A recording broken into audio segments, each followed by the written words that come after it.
The first story, my husband is dating his mistress, had no idea that I was watching them.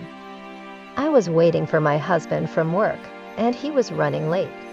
He promised to be on time because today was our big day. It was exactly 4 years ago that we met.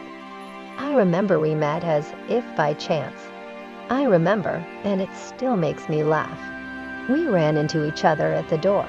I dropped the phone from my hands, and it was good that it was not broken, and I also spilled coffee on it. One word at a time, and our relationship began to develop rapidly.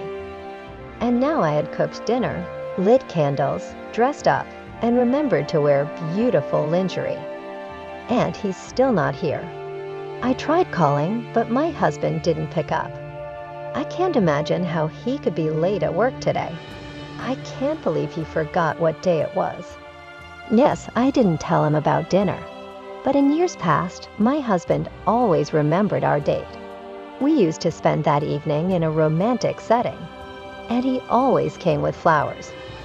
More time passed, my husband did not pick up the phone, and I uncorked a bottle of wine and was finishing my second glass. The phone rang, an unfamiliar number came up. I answered the phone. I heard a calm male voice, which was unfamiliar to me. "Good evening, Mrs. Natalia. My name is John, and you don't know me. But I know your husband, and I can show you where he is now. Are you interested?" Yes, I was very interested. And there were many questions in my mind at once. Who is this man? How does he know me? What does he have to do with my husband? And in fact, where is my husband, since he has forgotten our date? I replied to the man that I wanted to know where my husband was at the moment. Immediately a picture came to me. It showed my lover sitting with some girl at a table in a cafe. They were laughing and looked very happy. And the girl was beautiful. You can't even criticize her. Could it be that this photo was taken today? As if reading my thoughts, the man on the phone asked if I could hear him. Oh, I didn't even turn off the connection. I hope I didn't say anything out loud. Yes, I answered quietly.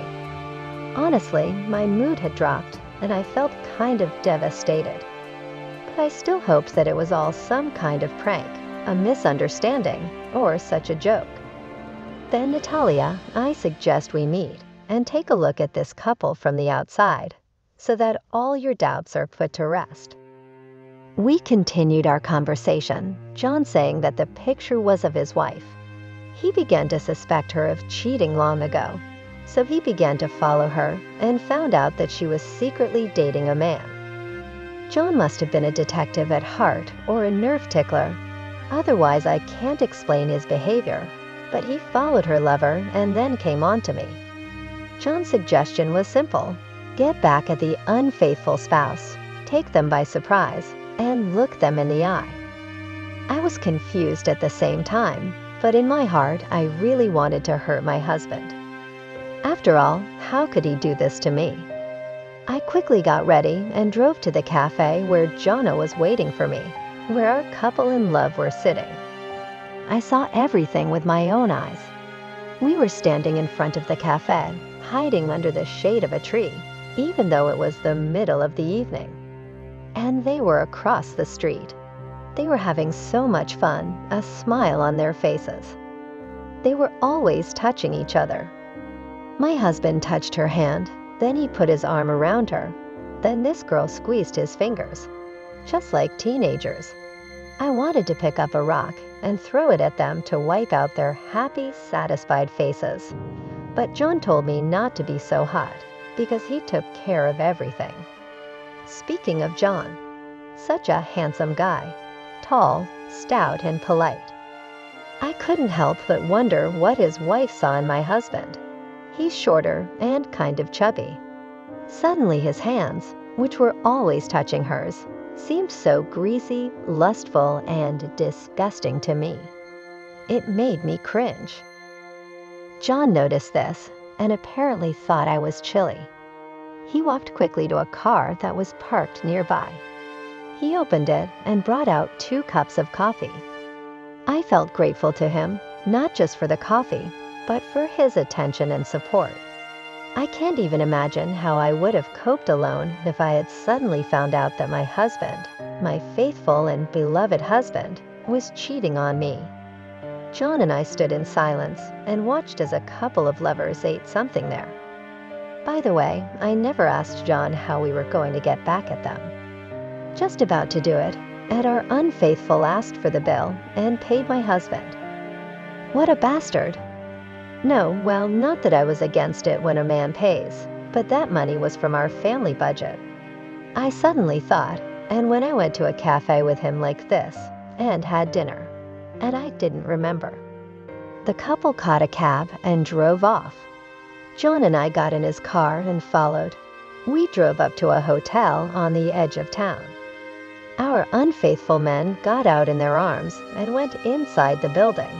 I spoke first, and then what?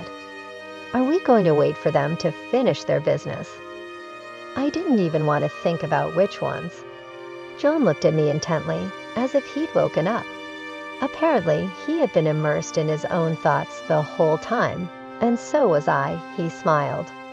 No, an acquaintance works here. He'll let us know what room they rented. Then he added, "Are you ready?" I nodded uncertainly, but in my heart, I didn't even know if I was ready or not. It was like this to catch my husband off guard. We got out of the car, made our way to the hotel entrance, and went in. At the front desk, some guy on staff whispered something in John's ear. He came up to me and said confidently, "Let's go." Where did he get such focus and willingness? Apparently, he had been planning this moment for a reason. He and I approached the room of the unfaithful. I could hear the noise and shouts through the door. I suddenly felt myself blushing.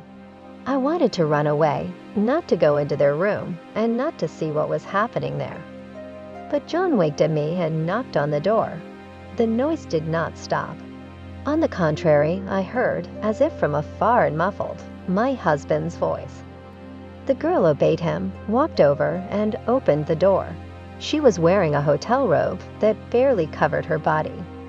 John's unfaithful woman backed up and suddenly grabbed her stomach, then started to cover her butt with her other hand and retreated into the back of the room.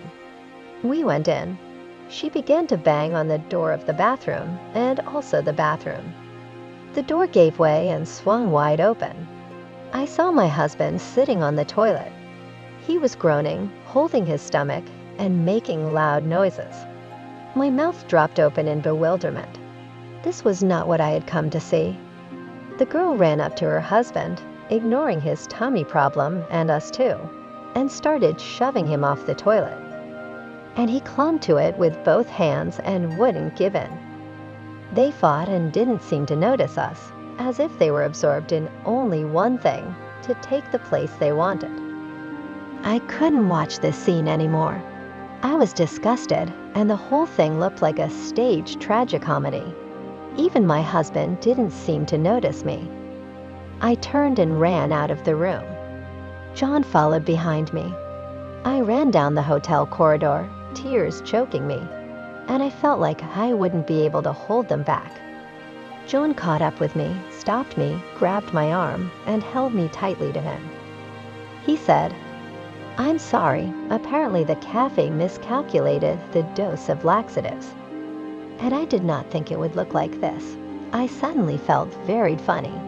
He smiled back too. We stood alone in the corridor. I sobbed and laughed out loud, and he stroked my head and held me close to him. It was very comforting. Second story. My gift to my boyfriend helped me realize that he was cheating on me. I am 29 years old.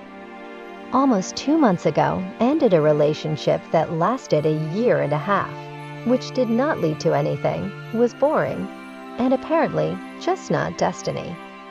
I decided in a social networking search group to post an anonymous post that said I was looking for a man, my age and his, a man ready for a family life.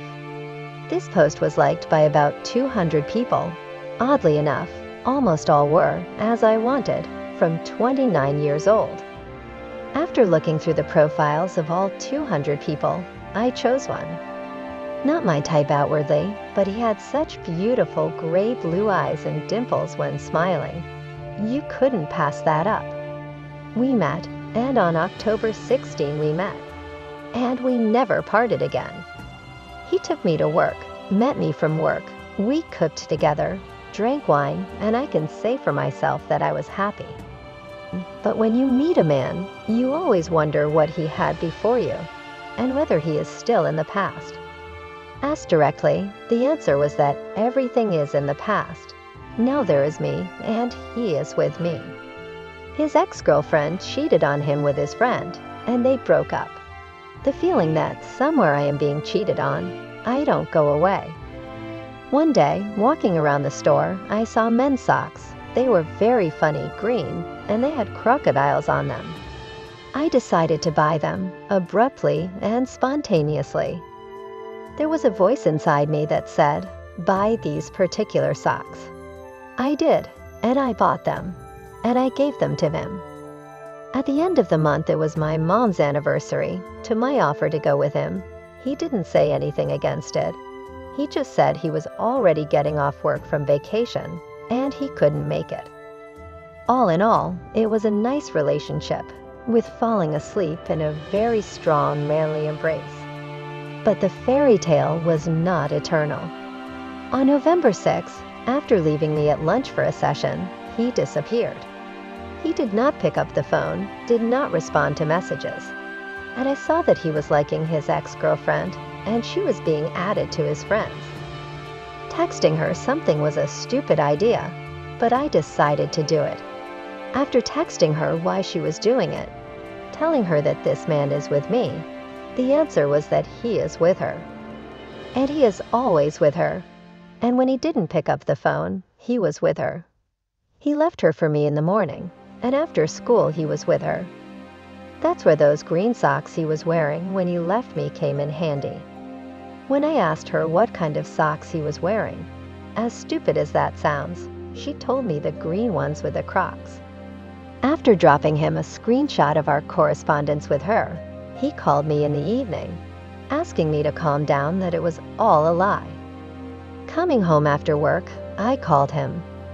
He picked up the phone by accident and didn't know I was hearing their conversation.